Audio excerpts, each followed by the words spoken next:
లక్ష్యాన్ని పెట్టుకొని అనుకున్నది సాధించే వరకు విపరీతంగా శ్రమిస్తారు. చివరికి అనుకున్నది సాధిస్తారు.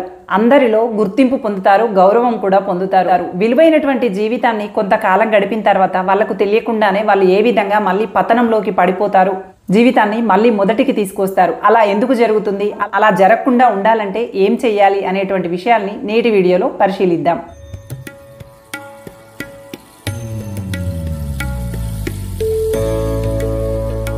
Welcome to Keerthi creatives. నేను మీ కీర్తనారెడ్డి. దాదాపు నేను మీతో చర్చించేటువంటి అంశాలన్నీ కూడా నిజ జీవితంలో జరిగినటువంటి సంఘటనని ఆధారంగా చేసుకొని మరికొన్ని అంశాలను జోడిస్తూ ప్రతి ఒక్కరిలో అవగాహన కల్పించాలి, చైతన్యం తీసుకురావాలి, ఆలోచన తీరును మార్చాలి అనేటువంటి ఉద్దేశంతో రకరకాల అంశాలని చర్చించడం జరుగుతుంది. ఒక తల్లి చాలా కష్టపడి 2 పిల్లల్ని పెంచి పెద్ద చేసింది.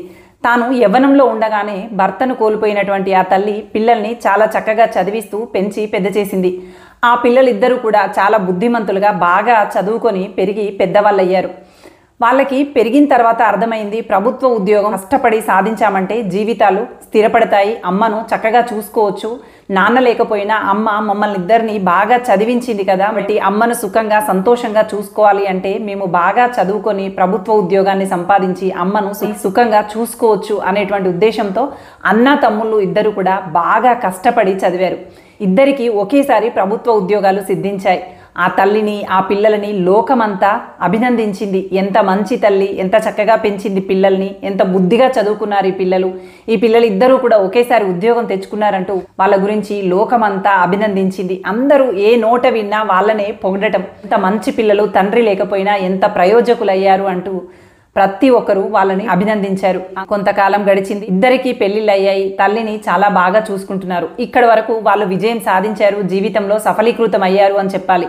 సఫలీకృతం అయ్యారు, విజయం సాధించారు, భార్యని, తల్లిని, పిల్లల్ని చాలా బాగా చూసుకుంటున్నారు అనే చెప్పాలి. కానీ అసలు కథ అంతా ఇక్కడే జరిగింది. అప్పటి వరకు సుఖంగా సంతోషంగా ఉన్నటువంటి వాళ్ళ కుటుంబంలో అన్నయ్య ఇంకా ఏమైనా చేస్తే బాగుండు అనేటువంటి ఆలోచనలతో నెమ్మదిగా ఖాళీ సమయాల్లో చిట్టీలు నడిపించటం మొదలుపెట్టాడు.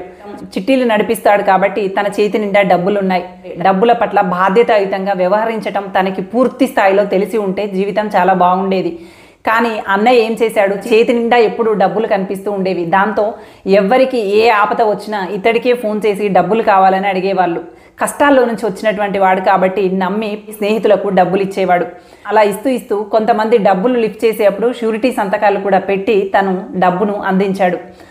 అలా ఆ డబ్బుని స్నేహితులకు ఇవ్వడము, ఆ స్నేహితులు మోసం చేయడం ద్వారా ఇతను క్రమక్రమంగా అప్పుల ఊబిలో కూరుకుపోయాడు. ఇంకా తన దగ్గర ఉన్నటువంటి కొంత డబ్బుని స్టాక్ మార్కెట్లో ఉన్నటువంటి ట్రేడింగ్ ద్వారా ఇంకా డెవలప్ చేసుకోవచ్చు అనేటువంటి ఉద్దేశంతో స్టాక్ మార్కెట్లో ట్రేడింగ్ వ్యవహారం కూడా మొదలుపెట్టాడు. కానీ అది కూడా రోజు రోజుకు తనని దిగజారుస్తూ అప్పుల ఊబిలోకే నెట్టేసింది. అతడు ఉద్యోగం అయితే చేస్తున్నాడు, డబ్బులు అయితే సంపాదిస్తున్నాడు, కానీ ఆ డబ్బును మొత్తం ట్రేడింగ్ ద్వారా, చిట్టీల రూపంలో, ఆర్థిక క్రమశిక్షణ లేకపోవటం ద్వారా, బాధ్యతాయుతంగా వ్యవహరించకపోవటం ద్వారా, అందరినీ అనవసరంగా నమ్మటం ద్వారా, దగ్గరి స్నేహితులే అనుకుంటాం కానీ మన దగ్గరి వాళ్ళల్లోనే మనల్ని మోసం చేసేటువంటి వ్యక్తులు ఉంటారు, మేకవర్ణిన పులులు ఉంటారు అని గ్రహించలేకపోవడం వల్ల ఇతడు అందరినీ నమ్మి ఆర్థిక పరంగా పూర్తిగా చిక్కులో చిక్కుకున్నాడు. ఇంకా చెప్పాలంటే అప్పుల పాలయ్యాడు. వచ్చేటువంటి జీతం సరిపోవట్లేదు, భార్య, నగలు, ఆస్తులు, పొలాలు అన్నీ అమ్మి కట్టినప్పటికీ కూడా ఇతనికి వచ్చేటువంటి జీతం కూడా చేతికి రాకుండా షూరిటీస్ కింద కట్ అయిపోతూ ఉంది. ఏం చేయాలో అర్థం కాని పరిస్థితుల్లో తాగుడికి బానిసగా మారిపోయాడు. మానసికంగా ఈ టెన్షన్ని తట్టుకోలేక తాత్కాలికమైనటువంటి ఉపశమనం కోసం తాగుడికి బానిస అయ్యాడు. నెమ్మదిగా తాగుడికి అలవాటు పడిపోయి భార్యను కొట్టడం, తల్లిని తిట్టడం, ఊళ్ళో వాళ్ళతో గొడవలు పడటం, ఉద్యోగం సరిగ్గా చేయలేకపోవడం, ఇలాంటి పరిస్థితులన్నీ ఎదుర్కొంటూ ఉన్నాడు. ఇక చిన్నప్పటి నుంచి అన్న తమ్ముళ్ళు ఇద్దరు కూడా ప్రేమగా మెదిలినటువంటి పిల్లలు. అన్న ఇలాంటి ఆపదలో ఉన్నప్పుడు తమ్ముడు చూడలేకపోయాడు. తల్లి బాధని, అన్న బాధని, వదిన బాధని చూసి తట్టుకోలేకపోయాడు. అందుకని తను కూడా తన భార్య నగలమ్మి తన దగ్గర ఉన్నటువంటి డబ్బును, అన్న చేసినటువంటి అప్పులను తీర్చేటువంటి ప్రయత్నం చేశాడు. అన్నకి భరోసాగా నిలబడటానికి ప్రయత్నం చేశాడు. కానీ అన్న తాగుడికి బానిసగా మారిపోయాడు. అన్నని మార్చటం తన వల్ల కాలేకపోయింది. అన్న ఆస్తి పోయింది, తమ్ముడు ఆస్తి పోయింది. అన్ననైనా రక్షించుకోవాలనేటువంటి ప్రయత్నంలో ఎంత ప్రయత్నించినప్పటికీ కూడా అన్న తాగుడికి బానిసగా మారిపోయాడు. ఇలాంటి పరిస్థితులలో తమ్ముడు కూడా అన్నను మార్చబోయి నెమ్మదిగా తాగడం మొదలెట్టాడు. ఈ టెన్షన్స్ మధ్య తనకు బీపీ ఉన్నటువంటి విషయాన్ని కూడా తను గమనించుకోకుండా తాగడాన్ని నేర్చుకున్నాడు. అతి తక్కువ కాలంలోనే లివర్ డ్యామేజ్ అయి చనిపోయాడు. అతి చిన్న వయసులోనే ఉద్యోగాలు సంపాదించినటువంటి ఈ పిల్లలు అతి తక్కువ కాలంలోనే తమ జీవితాలని పతనం కూడా చేసుకున్నారు. ఏ తల్లి అయితే ఇద్దరి పిల్లల్ని చూసి ముచ్చటపడిందో అదే తల్లి కంటిదే ధారగా ఏడుస్తున్నటువంటి పరిస్థితులు ఏర్పడ్డాయి. ఏ ఇద్దరి పిల్లల్ని చూసైతే ప్రపంచమంతా అభినందించిందో అదే పిల్లలని ఇప్పుడు ప్రపంచమంతా నిందించటం మొదలెట్టింది. భార్య మీద ఉన్నటువంటి నగలన్నీ అమ్మేసి భార్యని ఒంటరిని చేసి తమ్ముడు చనిపోయాడు. ఈ పిల్లల పరిస్థితులు ఏమవ్వాలి, ఈ ముగ్గురు ఆడవాళ్ళ పరిస్థితులు ఏమవ్వాలి, ఈ తాగుబోతు అన్న పరిస్థితి ఏమవ్వాలి, ఇవన్నీ కూడా చాలా అగమ్య గోచరమైనటువంటి అంశాలు. పేరాశకో లేదంటే ఖాళీ సమయాన్ని ఎలా సద్వినియోగం చేసుకోవాలో తెలియకపోవడం వలన చిట్టీలకి స్టాక్ మార్కెట్లో ట్రేడింగ్లకి అలవాటు పడినటువంటి ఈ అన్న ఒక్క తప్పుడు నిర్ణయం వల్ల వాళ్ళ కుటుంబం మొత్తం పూర్తిగా పతనమయ్యేటువంటి పరిస్థితులు ఏర్పడ్డాయి. ఒక వ్యక్తి విజయం సాధించగానే అక్కడితో జీవితం సఫలీకృతమైనట్టు కాదు. ఆ విజయాన్ని స్థిరంగా నిలబెట్టుకోగలగాలి. జీవితంలో ఎంత సమయం వచ్చినప్పటికీ అక్కడి నుంచి పై స్థాయికి పోయేటువంటి ప్రయత్నాలు చేయాలి తప్ప ఆ స్థాయి నుంచి కిందికి పడిపోయేలాగా మన ప్రవర్తన, మన ఆలోచన విధానం ఎప్పటికీ ఉండకూడదు. ఆర్థిక క్రమశిక్షణ లేనటువంటి ఈ వ్యక్తి తీసుకున్నటువంటి నిర్ణయం వల్ల ఎంతమంది జీవితాలు అగమ్య గోచరంగా మారాయో చూడండి. తన ఇద్దరి పిల్లలు, తన భార్య, తల్లి, తమ్ముడి పిల్లలు, తమ్ముడి భార్య అందరూ కూడా అగమ్య గోచరమైనటువంటి జీవన విధానంలోకి నెట్టివేయబడ్డారు. అందుకోసమని మీరు విజయం వచ్చిన తర్వాత రిలాక్స్ అవ్వండి, కానీ ఆర్థిక క్రమశిక్షణ, ఆర్థికమైనటువంటి పెట్టుబడుల పట్ల పూర్తి అవగాహన గనక లేనట్లయితే మీకు తెలియకుండానే మీరు చిక్కుల్లో పడేటువంటి అవకాశం ఉంటుంది. చాలామంది షూరిటీ సంతకాలు పెడుతూ తమ జీవితాలని ఆర్థిక నష్టాల్లో నెట్టేసుకునేటువంటి వాళ్ళని మనం చూస్తూ ఉంటాం. ఎంత దగ్గరి వాళ్ళైనా నమ్మి ఎప్పుడూ కూడా షూరిటీ సంతకాలు పెట్టకండి. ఎందుకంటే మీ ఉద్యోగం పైన మీ కుటుంబం మొత్తం ఆధారపడి ఉంది అనేటువంటి విషయాన్ని మర్చిపోకండి.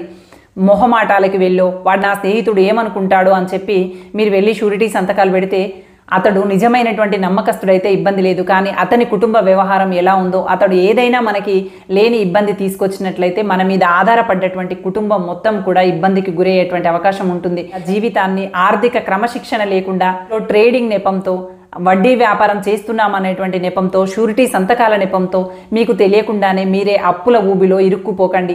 అప్పటి వరకు మీరు సాధించినటువంటి విజయం అంతా ఈ ఒక్క నిర్ణయంతో ఈ విజయానికి విలువే లేకుండా పోతుంది. మీ జీవితానికి అర్థమే లేకుండా పోతుంది.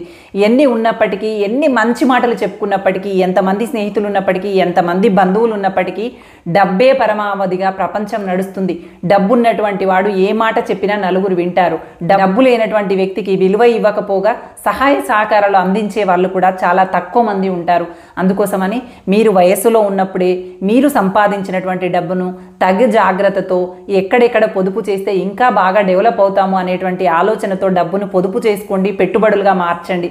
అంతే తప్ప వడ్డీ వ్యాపారాల పేరుతోనూ, ట్రేడింగ్ పేరుతోనో, చిట్టీల పేరుతోనో అనవసరంగా మీ యవ్వనాన్ని, మీ డబ్బుని, మీ జీవితం విలువైనటువంటి మీ జీవిత కాలాన్ని, మీ పైన ఆధారపడ్డటువంటి కుటుంబ సభ్యులని అందరినీ కూడా ఇబ్బందులకు గురి చేయకండి. ఒక విజయం సాధించే వరకు తెలివిగా ఆలోచించగలిగినటువంటి మీరు ఆ విజయం తర్వాత మళ్ళీ ఎందుకు తెలివి తక్కువగా ఆలోచిస్తున్నారో ఒక్కసారి పరిశీలించండి. అధికమైనటువంటి ఆశ మనల్ని పతనం వైపు నడిపిస్తుంది. ఒక్కసారి తెలుసో తెలియకో మోసపోయామంటే అర్థం ఉంది. బానిసగా మారటం, చివరికి జీవితాన్ని పతనం చేసుకోవటం, అక్కడ అన్న తమ్ముల మధ్య ఉన్నటువంటి ప్రేమ వల్ల అన్న తమ్ముడు ఇద్దరు కూడా పతనమయ్యారు. ఇద్దరు కలిసి చదువుకున్నారు, కలిసి పెరిగారు, కలిసి జీవనం సాగించారు.